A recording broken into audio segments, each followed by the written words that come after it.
To her mother's surprise, Kate turned on her heel and walked away. There was a lot of planning to be done if she was going to rise to Edgar's level. Today would be the last day she lost to Alessandra ever again. I'm sorry about her behavior.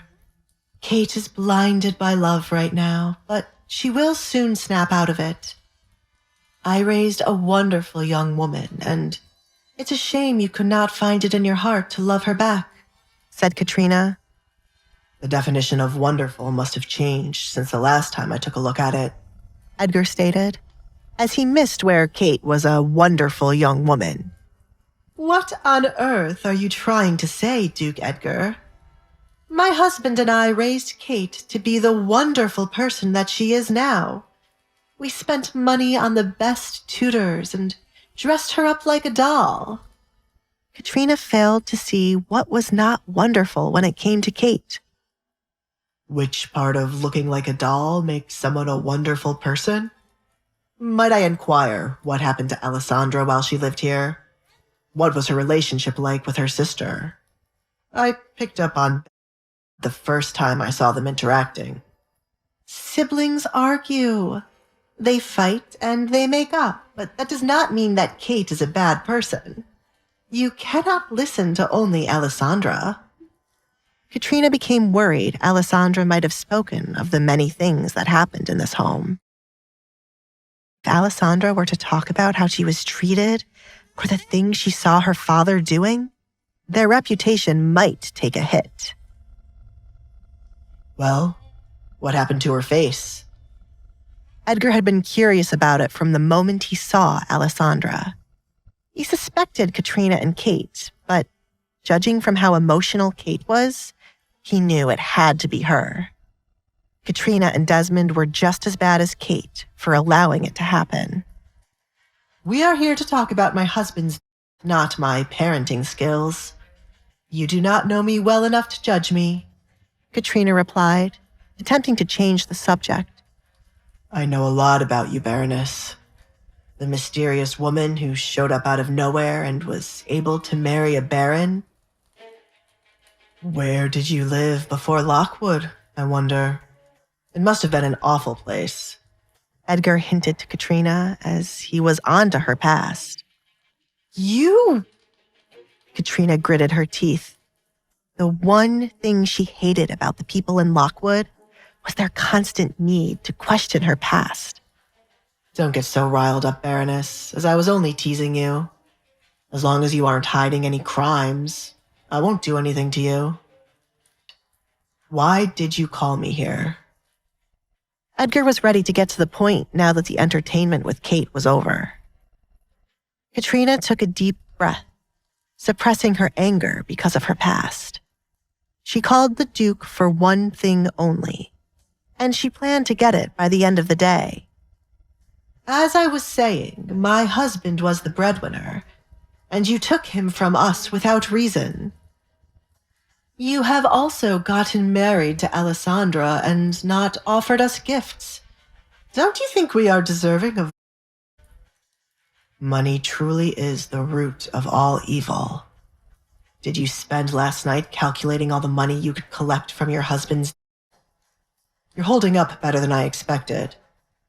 Edgar half expected her to be dramatically crying over the loss of her husband.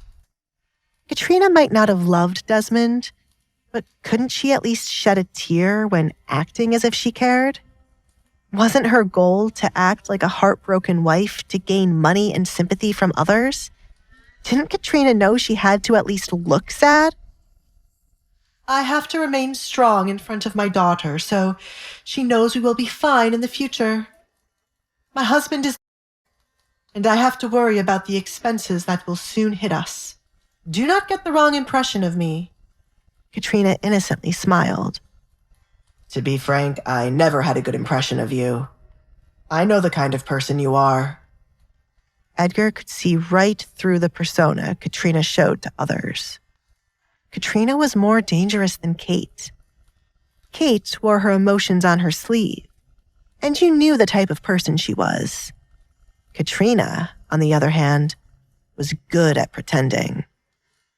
Desmond had been too blinded by his wife's beauty to notice how odd she was.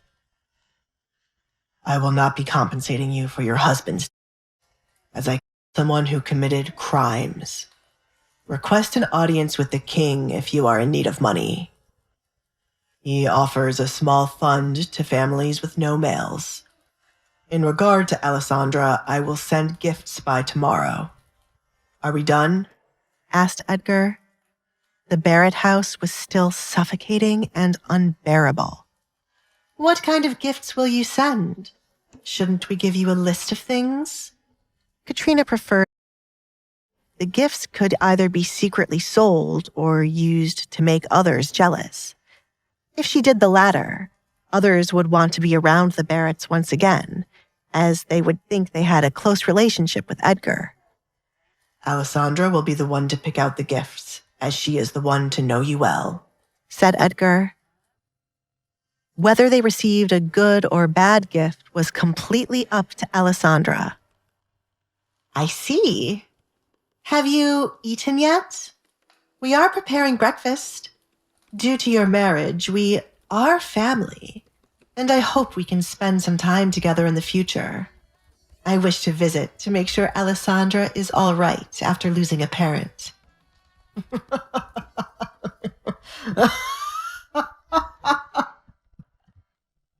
Why are you laughing? Katrina asked as Edgar's laughter started to fill the small room. I did not say anything funny. Baroness, we are not in the theater. Drop the act as if you are a caring mother looking out for her child. You never cared for Alessandra, and it infuriates me to hear you acting like you do because she is now a duchess. Edgar's laughter slowly disappeared as his facial expression changed from playful to serious. Listen closely to the words coming out of my mouth. First, I will not be stepping foot in your house after today unless I am coming to you. Run if you see me at your doors. Second, you will never step foot on my estate. I don't even want to see you loitering around my wife. She was a bother to you, your husband, and your daughter. She is no longer your problem, so leave her alone. Whatever Alessandra told you, she never had to tell me anything, Baroness. Do you see these two things right here? Edgar pointed at his eyes. They work really well. If these two things see you or your daughter within arm's length of my wife, I will you. You cannot for wanting to speak to Alessandra. You would be thrown into a cell. Katrina confidently spoke, as she saw through what she interpreted to be a bluff. Fine. I will not go around Alessandra, but mark my words, she will be back. You will one day realize how terrible her reputation is. Please subscribe to the Pocket FM YouTube channel and press the bell icon for instant notification. Check out our channel for more such exciting shows.